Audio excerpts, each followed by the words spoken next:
Welcome to Brain Vision.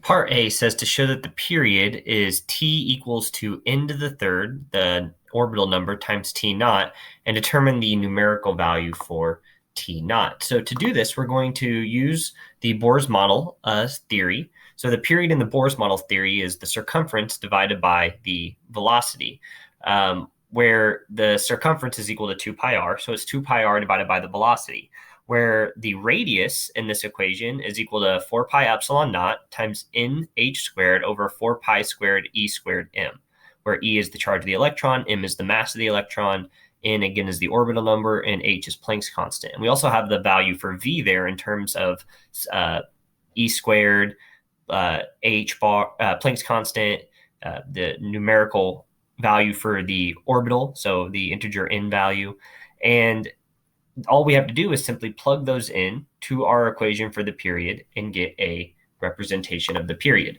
So doing that, we find we can simplify a little bit before we do that. So this 4, of course, is going to cancel with that 4. This pi cancels with that squared value. If we go over here, we have this pi canceling with that pi. And then we can go ahead and carry out this operation. We find that the period t, in terms of these values, is equal to 4 times epsilon naught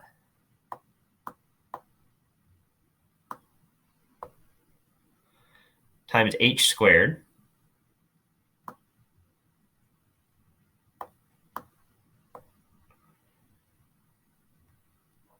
divided by m times e to the fourth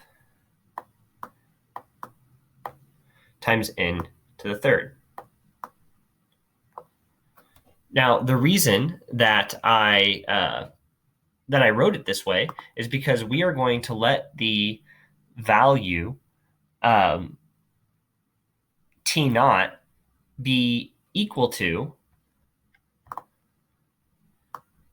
that constant, 4 epsilon naught h squared divided by m e to the fourth. So we have t naught times n to the third. Okay, so we just proved the first part of part A. Let's write over to the side part A to indicate it as such. Now the second part just wants us to calculate that value of t naught. So we said that t naught is equal to 4 epsilon naught h squared divided by m e to the fourth. So plugging those values in, again, m is the mass of the electron in kilograms, e is the charge of the electron, Planck's constant is, of course, just the constant in units of joule seconds, and then epsilon naught is the electric permittivity of free space. So calculating this t naught value, we find that it's equal to 1.52 times 10 to the minus 16 seconds.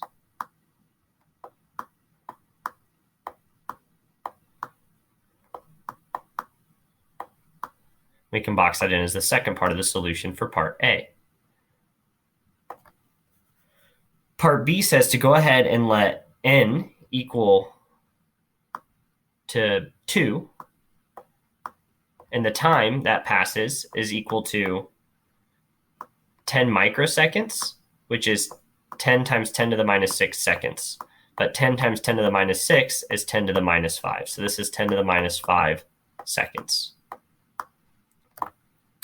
Okay, and we can use this n equals 2 and t equals 10 to the minus 5 seconds to calculate a value for r, of course, just using the n equals 2, and a value for v using the n equals 2, because that's all we needed in r and v to calculate those. So plugging that in and carrying out those calculations for r and v, we find that r is equal to 2.11 times 10 to the minus 10. And you'll see why this is important, because we're trying to calculate the number of times it would go around at this period if this amount of time passes. So 2.11 times 10 to the minus 10 meters. And we get a value of v equal to 1.095 times 10 to the 6 meters per second.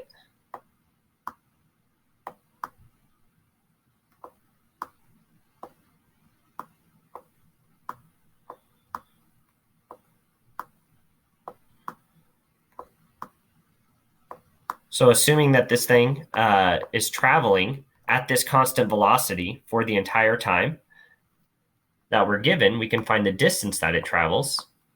So s, the distance that it travels, is just going to be velocity times time by definition. So plugging in that value for velocity in 10 to the minus 5 seconds that we were given for time, we find that this is equal to 10.95 meters.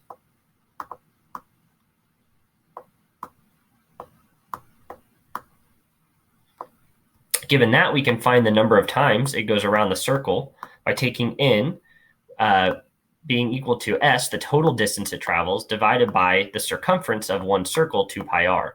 So if we know how far it travels and we know how far the distance of one circumference is, we can figure out the number of times it goes around in that circle.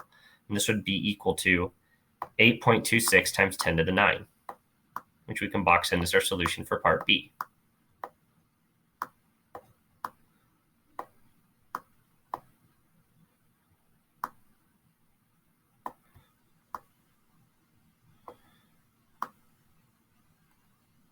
And then lastly, part C wants us to calculate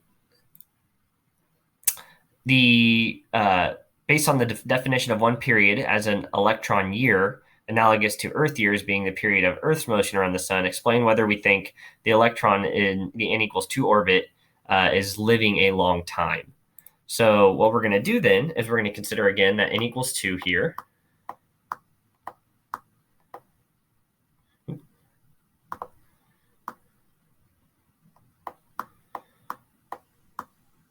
And the period, according to it going around this many times, t is equal to t naught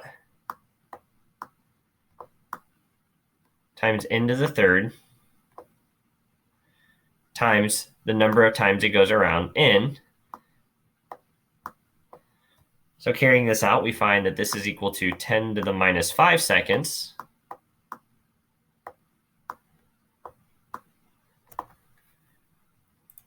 And again, it says define the period of one revolution as an electron year. Would this be a long time?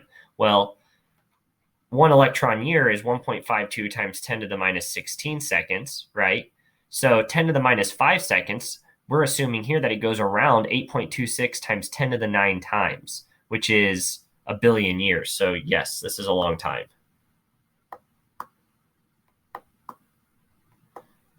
It would be approximately 8.26 billion years.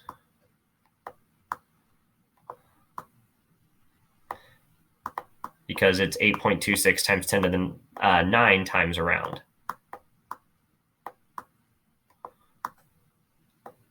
We'll just use YRS for the abbreviation of years. We can box that in as the solution for part C, which is the final part of the question.